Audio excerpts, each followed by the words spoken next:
Hello, I'm Anne Kruger. Welcome to the show. Australia's pork industry this month will vote on an historic motion to phase out controversial sow stalls from the nation's intensive piggeries. It comes on top of a move by the Tasmanian government to ban the stalls from 2017 and Coles supermarkets announcing a deadline for its fresh pork suppliers to end the practice of sow confinement. But as Sean Murphy reports, exactly what defines free range is just as controversial.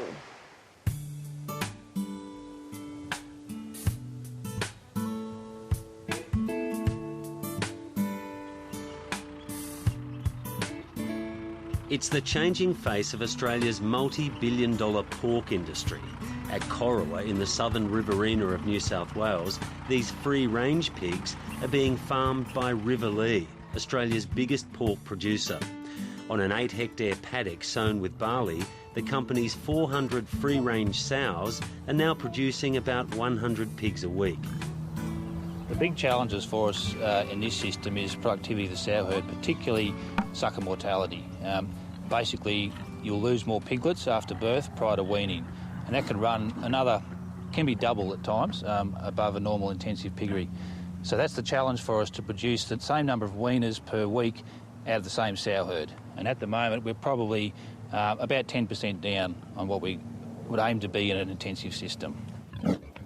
Compared to Rivalea's overall production of 14,000 pigs a week, the free-range operation is minuscule, but it's a recognition of growing consumer demand. Just certainly a supermarket request to have a free-range product on offer, and that's no doubt in response to a lot of pressure coming on them from their customers. We see an opportunity to create a free-range brand, which is what we're currently doing, and we do see that growing.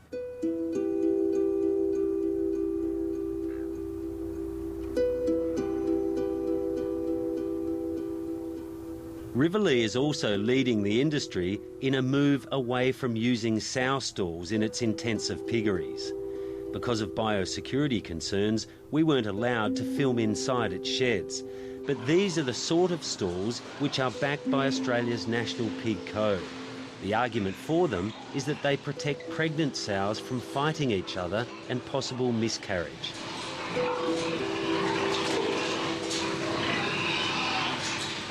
Rivalea is spending $16 million to discontinue using sow stalls and is conducting the world's only large-scale research into stocking densities of sows indoors. I suppose it's a recognition of what we saw as a commercial reality. The consumer will not accept sow stalls going forward. Our view was that it was a major undertaking to remove them. We needed to make a decision and get started on that process early. We've done that in conjunction with our customers as well, and we're moving towards getting that completed in the next few years. Is it justified on welfare grounds? Look, the welfare argument is at best debatable. You can stack up a whole bunch of scientific data which says that the welfare of sows in stalls is significant. You can also get data which is contrary to that fact. This is not a welfare argument as far as we're concerned. This is an argument about the consumer and the consumer's perceptions, and we've left the welfare argument out of it altogether. Consumer pressure on sow stalls is building. Tasmania has announced that it will ban them from 2017, and Coles now says it won't sell any fresh pork from farms using the stalls from 2014. We've had a lot of customer complaints about the animal welfare standards, and pork has been one of the biggest complaints. We've had thousands of complaints about animal welfare on pork, and sow stalls is to the forefront of that. So we've made a decision to remove sow stalls from the pork that we sell. Given that you're buying large amounts of imported bacon and ham products from countries where they still use sow stalls and will continue to use them, isn't it hypocritical? We're talking about fresh pork at the moment, so all of our fresh pork is Australian, and it's from Australian manufacturers and suppliers. The ham and bacon industry is a different proposition, and we are working through with our suppliers as to what our policy would be on that in the future. We as an industry have no objection to that. That's what Coles is meant to do. That's their core competence, to look after their consumers. Of course, we had an issue with the fact that they didn't apply it across the board to all of their pork products, and that's something we've been talking to them about. And I think they made a misjudgment in the early days, and I hope they come around to actually making that a consistent policy across all of their products.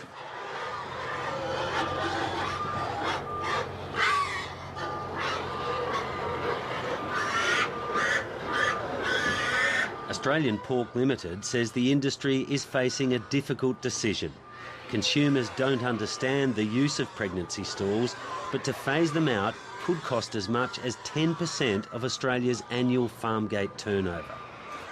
We have a consultation process at the moment with our whole industry, and it's culminating in a vote at our annual general meeting in November.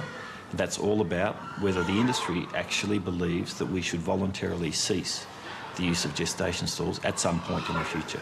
Now, that's a very difficult decision because it's going to cost the industry potentially $100 million or more. So clearly very expensive. But if it's going to happen anyway because consumers want that to happen, then that's something the industry's got to face up to. And that's a very big debate, and that'll be a very big decision for us.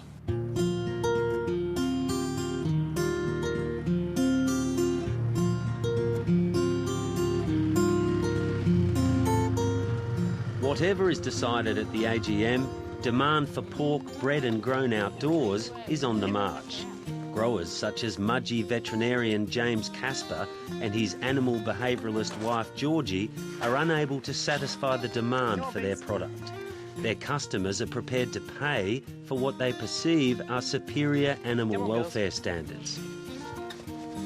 So, yeah, being able to, dig in the ground and lie with other pigs and build nests and farrow outside and mate naturally, I think all those things allow them to, be pigs, and that's really what we wanted them to be able to do when we set up the farm. Just having the freedom to choose what they want to do, whether they want to be warm or cold, wet or dry, sun or shade. Those sort of choices are the things that I think are really important to animal welfare. We're not organic, but we farm on organic principles. So we don't, use a lot of sprays. We don't use any chemicals. We don't use any antibiotics. We don't use any growth promotants. The reason we're not organic is to do with the food, because we'd have to truck the food from a lot further away, and also the killing when they go to the abattoir, they'd have to travel a lot further to go to an organically certified abattoir, and I don't think that's in the interests of the pigs, and I don't think it's in the interests of the environmental footprint that we leave to be trucking stuff from each end of the country. So as I say, we're free range and true free range. Come on. No. Keep going. In Australia now, there are no uniform standards about what constitutes free-range pig farming. Matt and Sue Simmons have invested in a 60-sow free-range herd to complement their organic potato farm in the Sydney Basin. From an organic point of view, it's very hard to remove the potato from the soil without spraying it. But pigs do that for you. They'll turn the soil over, they find the potato and they eat it. Not only that, they leave behind plenty of manure, which is ready for the next crop of potatoes. The Simmonses sell their pork direct to restaurants for a 50% premium above the market rate. They're certified free range by the Humane Society. Is obtaining the certification all about getting the premium price for your product, or are there other factors? I think it's about being fed income as well. It's the same.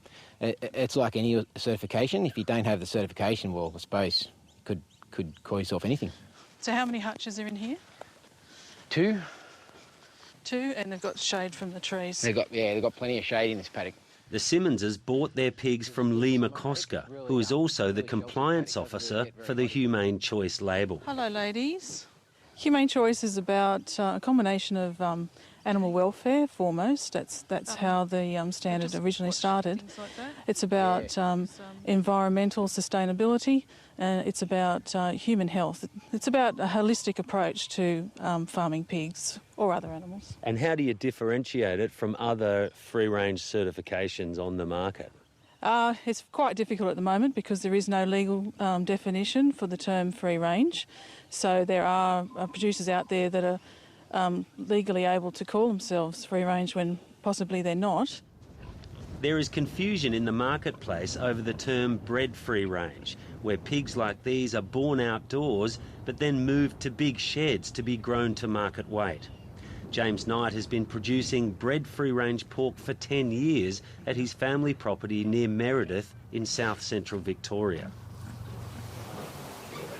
He fattens his pigs for about 4 months in eco-shelters like this and says it would be impossible to grow them to consistent market specification in an outdoor free-range system.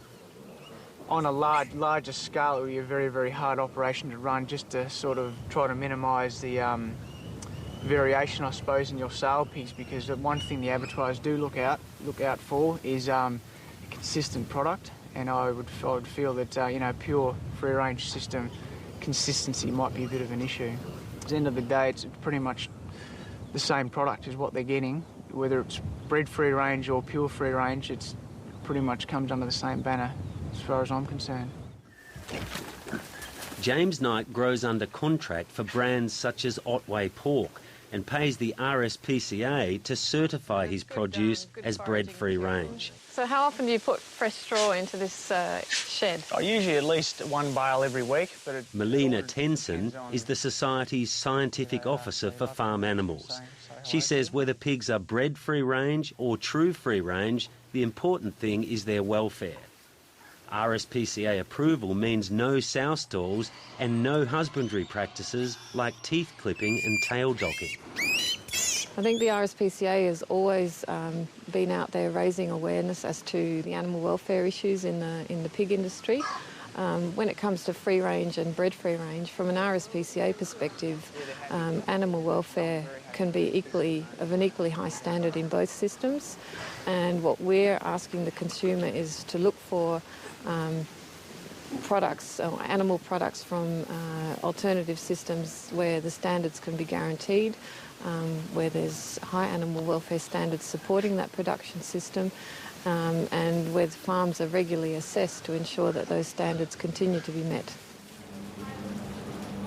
But Australian Pork Limited has conducted market research which suggests the bred-free label is misleading. Our research has shown a couple of things about the free-range bred descriptor. One is that consumers don't actually understand it. They think that it's a type of free range.